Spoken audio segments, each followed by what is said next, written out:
Hi, I'm Blake Rayhans. And I'm Stacie Mallon. And you are listening to the Optimized AF podcast. We know life is hard. We're here to make it simple.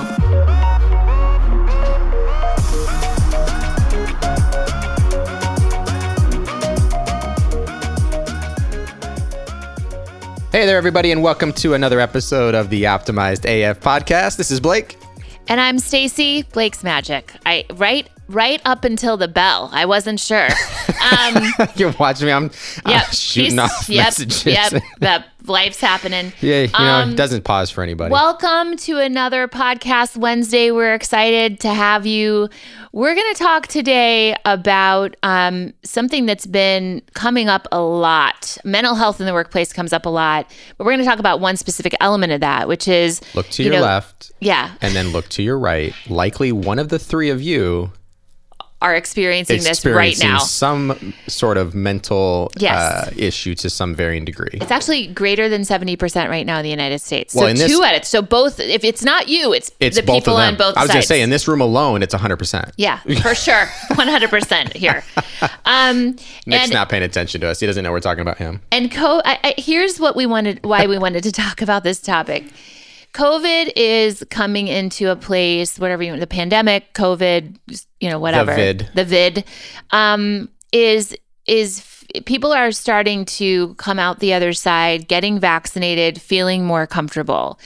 So something I've heard a lot lately when we started talking about doing this episode was people have guilt about the level of anxiety they're having because they'll say something and then somebody will be like, people don't want to hear that negativity because we're coming out the other side of this and everybody should be good and everything is now positive and the election's over. So why are people dwelling in this negativity? So I think as a parent, as a friend, as a partner, as a human walking the face of the earth, I was in the locker room yesterday at Mountainside Fitness, and people are desperate for connection. This woman, older lady that was next to me, lovingly eavesdropped on my conversation, and she, as soon as I hung up the phone with Blake, she jumped in and wanted to talk, just looking for connection, you know. And so I talked to her, and it made me late for work, but it was okay, because everyone is seeking kind of how they can get back to norm. So we wanted to talk about the rise of anxiety and how you, in support of others or for yourself, can really start down the path of healing from what has been over a year of trauma. Yeah. So this is not an original talking point to this episode, but I'm going to take sort of a related departure because you said something there that was, I think, incredibly powerful for people to zone in on. And this is something that I've talked about in the past to you, and I think I've even on a previous episode. But, you started to go through all the hats you wear. I'm a mom, I'm a partner, I'm a boss, I'm a daughter, the list goes on and on and on, right? And so I think if you're listening, just stop for a moment. I want you to just take an opportunity to think about all of the different roles you play. And the reason I bring this up is because I think that ties into why the level of anxiety is the way it is. Because when you are so many things to so many people and you don't feel like you are connecting on those, I believe, my personal opinion is that is what feeds a lot of this anxiety, because you're not fulfilling an expectation either of yourself, of what the person that you want to be. Let's just pick one of those roles. I'm a husband. If I am not fulfilling the expectations that I've put on myself as that role, that hat that I wear, there's anxiety there. Because what does that lead to? Oh my gosh, it leads to maybe, she's not going to feel loved and supported, and I'm going to be the, all the questions swirl. Yeah. Now, you also might not be fulfilling somebody else's expectations. So you might feel like, well, I'm just passively going, bouncing through life, and I feel like I'm whatever. I have all the excuses I can of why I'm not hitting on all cylinders of this role of husband, but I'm not fulfilling her expectations. And so when there's that disconnect and you've got that spread across, let's just even call it 20 roles. And when you actually stop and think about it, by the way, folks, like you are going to find that you wear so many hats.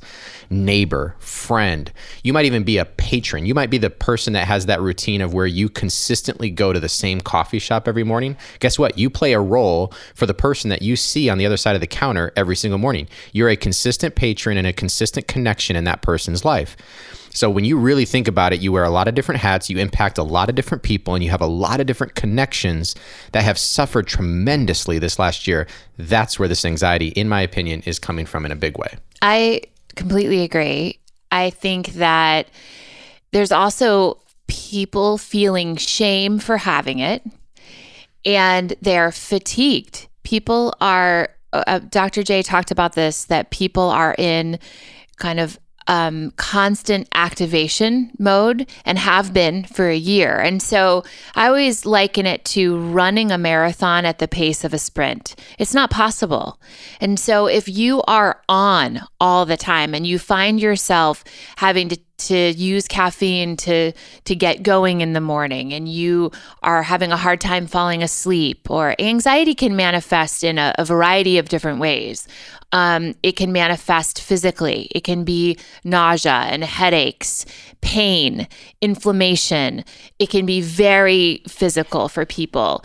It can feel like fatigue. We're naming these things because the first part of anxiety is naming it, not as a buzzword. I have anxiety. I don't mean it like that, but really putting your finger on how anxiety is affecting you and where you're feeling it in your body. Yeah, I want to just call this out because I think it's important to say it out loud.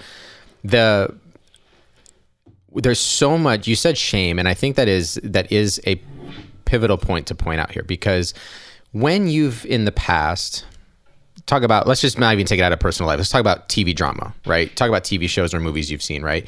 Somebody says, I'm having an anxiety attack. What do the other characters around them do? Yeah, roll their eyes. Roll their eyes like, come on, you can't fucking deal with this? Like, really? Anxiety attack. They brush it off like, whatever. It's an excuse. You're full of shit. In real life, you've probably experienced that. If you're around someone in your life that does suffer from anxiety and it acknowledges it and names it and puts it out there, and they have the vulnerability to say, I am not okay right now with everything going on right now, and I need a fucking moment. Like, this is manifesting in some physical stuff.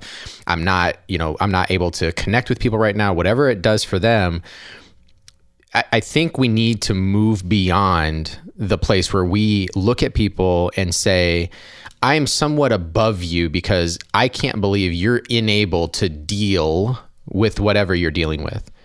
I think you have to have a little bit of humanity, a lot of humanity, forget the little bit. You got to have a lot of humanity in acknowledging that their experience is their experience. And I've personally struggled with this a little bit in my past with even a family member of mine, because the level of baggage and pain and victimization that was displayed, I had a hard time accepting. So I'm like, are you kidding me? Like, do you want me to share my story with you again? Like, how can you possibly feel the way you feel when your background and experience and everything that you had was X and mine was Y? And we want to get into this comparison thing, which was completely unhealthy. And I acknowledge that.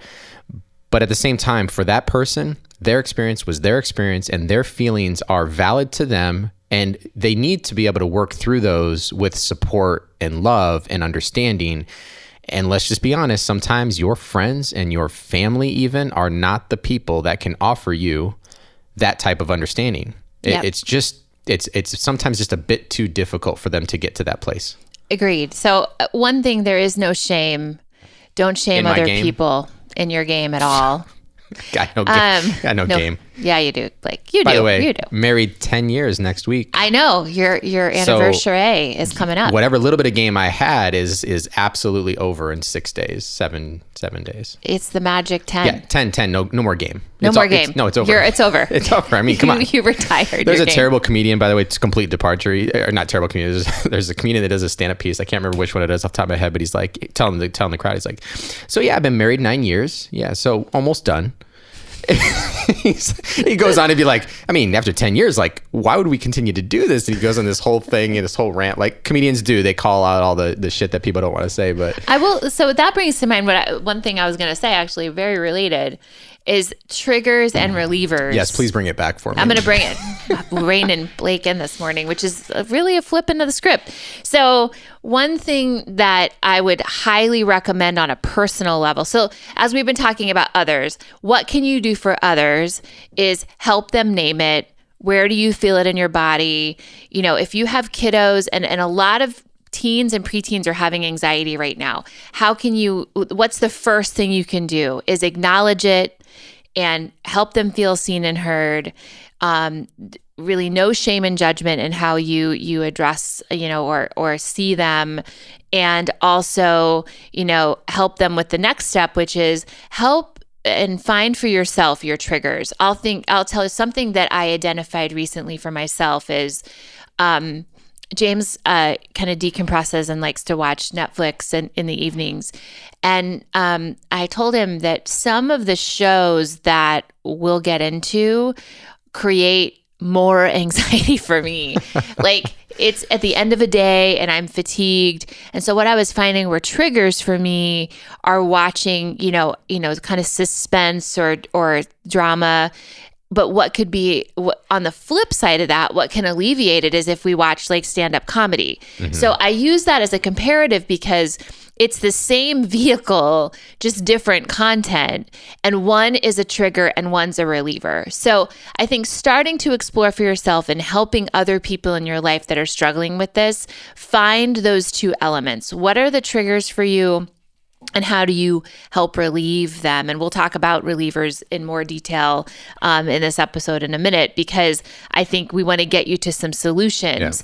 Yeah. And so starting with the naming it, where do you feel it in your body, and then understanding a trigger. And then once you understand all of that also, then it's finding the mechanism or the modality, whatever you want to label it as, that helps you to release whatever is causing the anxiety and kind of put your mind into a state of calm.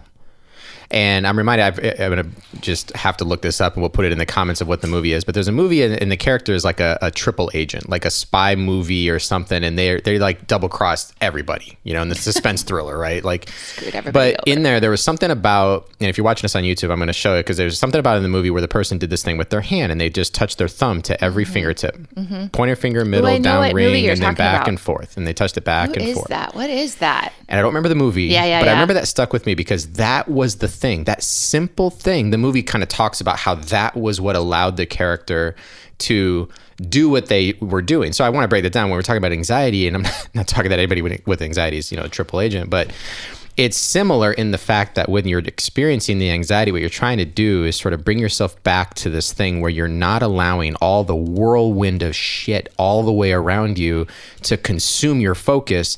You're just trying to zero in on something so simple and just bring it back to this place of calm. And in the movie, it was, the character had to do that because they had to play different roles depending on who they were with and all these things. And that can be very anxious. You can be very, very anxious in that role. That role the character's playing is you could slip up at any moment, and that has catastrophic consequences. Anxiety for a teenager right now, it might feel like catastrophic consequences, but they need something after they name it, after they figure out what their trigger is. They need to find something that can bring them to the state of calm. Yep. And teenagers, what do teenagers want? They just want to be like everybody else. That's a biological brain function. They want to kind of blend.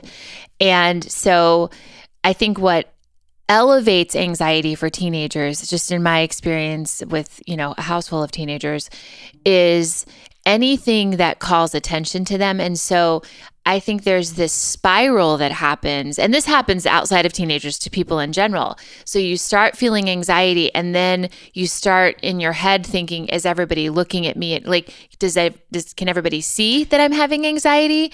Am I drawing attention to myself? Mm-hmm. And then, some of the mechanisms we've given people over the years are not subtle. So then they're drawing attention to themselves even more. Yeah. And so I think helping your kids, and Jenna's on our team at work, and she mentioned this yesterday. I thought this was a really, and I started researching it last night, actually. There's an element that's been neurologically proven to move from your left brain to your right brain is calming as there's like a neurological connection. So, and there's different ways to do this. We should have Kathleen Gramercy on and talk about the work she does. So this is all very related to her kinesthetic work, but how you can start to, in that moment when you're in a classroom or in a meeting.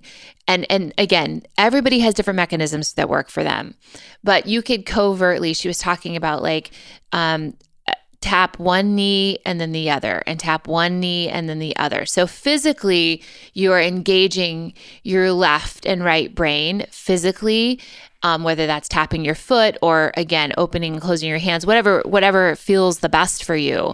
And I found I fidget a lot. And so I do find like I switch hands quite a bit. And I think what happens for most people that have anxiety is you find coping mechanisms inadvertently. Yeah. So start to be more intentional about what works for you. Start to pay attention. We were talking about this before. Blake tends to play with something that he has in his hand. A pen in my hand, or right now it's the bracelet I took off. Yeah. And so I do the same thing. So I think paying attention to how you've started to alleviate that for yourself and start to list that out so that in the moment you can plug that in to kind of how you're feeling and where you're going. Yep. Because once you identify triggers, identifying mechanisms to alleviate it is the next step, because we can't always avoid the triggers, right? Life is happening, whether you want it to or not. Even if you're in traffic or someone cuts you off or whatever, that can be very anxiety producing for people, which manifests itself in anger, by the way. So then how do you reduce anxiety? So anxiety is a natural human fight or flight response to the stimulus of life. There's no escaping anxiety. Correct. What we're talking about today is deep held traumatic anxiety from the last year, and anxiety that happens in everyday life. You can identify triggers and then identify solutions. Yeah, a lot of times anxiety, right? It gets labeled as just, I'm stressed. Yeah. So first, bring it back, label a spade, call it what it is, acknowledge what it is. I think though, and we won't go deep into this, I think you can probably do plenty of research on your own on this, but breathing, very key and very beneficial. 5-count breaths, 8-count breaths that hold at the top. Take that deep breath. Use the mind, engage your cognitive, thinking and just count, right? You breathe in through your nose, 1, 2, 3, 4, 5. You're exhaling out your mouth, 1, 2, 3, 4, 5. That is hugely beneficial. Do 3 or 4 of those. You're lowering your heart rate. You're doing everything. It's just great to infuse a lot of fresh oxygen into your body and your bloodstream. All of that has been proven scientifically to be beneficial. But let me say to you, Blake, don't tell your teenagers. Don't, in the moment. Don't tell them to take a deep breath. I've made this mistake. My son will kind of spiral into his anxiety. I'm like, and maybe we're on the phone, and I'm like, Evan, take a deep breath. It doesn't work. Just FYI, with teenagers, they blow you right off. So I think, so be mindful. Everyone has their own mechanism. Certainly. And in the moment, for other people, telling people how to alleviate their anxiety isn't always not always the best path. Yeah. So it's, with others, we're saying be seen, be heard, name it. Oh, sure. How, where are you feeling it in your body? So what I bring him back to is, how are you feeling? Where are you feeling this in your body? And then sometimes he is like, it's everywhere. So, again, it doesn't. It's in my toenails. Yes, everywhere. But for yourself, I agree. Breath work is key to reducing heart rate. And there's also, if you go back to season 1, there's also an episode we did on about circle of control and circle of influence, right? So there's a lot of power too. If you go back, find that episode, listen to that, because when you're feeling anxious, when you're feeling overwhelmed, there's also a lot of power with just acknowledging the simple thing of, this is out of my control. Just accept it. And I think you said something about traffic earlier, and that actually sparked the thought, right? There's sometimes when you are late. You're late to get where you need to go, and then there's an accident, there's a traffic jam, whatever. And like the anxiety, it starts to climb, right? Especially depending on where you're going and what it is, right? You're going to a job interview, you're going to work, you're going to some place where there's a repercussion of being late. And in the moment of just saying, you know what? I am here right now. There's nothing I can do about it. I'm not going to drive on the shoulder and get a traffic ticket. I can't go backwards and try start this whole thing over again. I am just here. This is what it is. I accept that it's out of my control, and I'm just along for the ride at that point. And then you can try to find, is there something I can do to take action? Is there somebody I can call? Is there some email I can send to say, hey, I just want to let you guys know I am not going to make it on time. I apologize profusely for this, but it's out of my control. I will get there safely, and I will get there when I get there. And I mean, let's face it, there's a lot of anxiety that's reduced by just acknowledging it's out of your control. You can't do anything about it. Why stress? Absolutely. And we've talked, I know I'm going to say this word and everybody's going to go, oh. Hold on, let me get ready. Gratitude. Oh. So, and it's just what you said, Blake, right? It's sort of, it's related to that. Oh yeah. Because in the moment of understanding you don't have control over that, you can also, the next step for me typically is just naming the gratitude. Mm-hmm. So I'm grateful if I'm on my way to a job interview and I'm late. I'm grateful for the opportunity. I'm grateful that I have a cell phone that I can call somebody right now. I'm grateful that there's not a bigger accident in front of me and I'm going to be later. Grateful it wasn't you in the accident. Grateful it wasn't me in the accident. Grateful my family is safe. You know, it sounds, and people are using gratitude a lot right now. And there's a reason. There's a reason because it is magic. Shifting your mindset to gratitude. And again, in the throes of massive anxiety, mindset is the magic, and it's a muscle, and it takes practice, and it's something that you can practice when you're having small amounts of anxiety, no anxiety, or lots of anxiety. And we would encourage you to start to think about these things. You know, self-work is hard. Self-work is hard. Life is hard. We make it simple. And self-work is constant. So as you think about the next time, you're going to even get in your car and you may experience that level of anxiety, starting the thought process to Blake's point of what's in your control and what's not, naming out loud your gratitude, texting your gratitude to someone else, can be really accountable. At a red light or stoplight. At a red light. I mean, before you get in the car. I know what you're saying. I just want to make sure they know. Or be grateful you have a Tesla that drives you because you can text. That's true. So some of us are in that boat. And some of us are not. Maybe someday. So just being grateful. I'm grateful for my Ford Explorer. Grateful because it gets me to where I need to go. You can hop a curb if you need to. I can hop a curb. I can 4x4 and Blake cannot. So I feel grateful for that. So it is a mindset shift. And so we would just encourage you as you, number one, do not have shame in anxiety that you're feeling right now. Yes, we are coming out, if you will, the other side, whatever that means, because life is not what it was before. In a lot of ways, and it never will be. And it's the same thing that will get us through this that has gotten us through in the past, which is slowing down, naming it, having gratitude, and understanding your influence. Yeah, and I want as we kind of cap off this episode, I absolutely 100% support, and Stacey's absolutely right. Don't have shame in it, but I also find a balance, because you have to make sure that you're also not wearing that as a crutch. Yes. Well, you're not sitting in victimhood of it. Yes. Yes. So please try to find a balance of saying, I acknowledge that I'm dealing with something here. And I I'm don't doing have something shame, about it. Yeah, in Yes. that. But I'm taking control and I'm applying something to rectify the situation in a way that's more manageable, or it goes away altogether. I just don't want you to listen to this and think that this is a green light to sit unshamefully, unapologetically in this state of wearing anxiety like a badge of honor and not taking the power over your own life to make some changes. Easier said than done. I just want to make sure we got to find that balance to kind of come back to a state of taking your life into your own hands. This is what I'll say about what you just said, Blake, because it just came to mind. Anxiety is an emotion, and just like any emotion, we don't want to stay in any type of negative emotion. So if you were to equate staying in anxiety and wearing anxiety like you would frustration or anger, and they're not parallel, but I'm saying if you were to draw the parallel, would you want to walk around like a badge of honor that you are an angry person? No one wants to sit in that space. Anxiety is real, anger is real, pain and emotion is real. And our work as human beings, as we walk this planet, is to find the gratitude to come out the other side of that space and understand what it's teaching us. And that's what we're going to leave you with this week is, find gratitude in this space of, what the last year has taught us, and that these are the skills that we are refining out of this pandemic and out of this crisis, is how to help one another and help ourselves find the space. So with that, we will see you next week for yet another quick hitting episode, and we hope you have an amazing week ahead of you. Take care, everyone.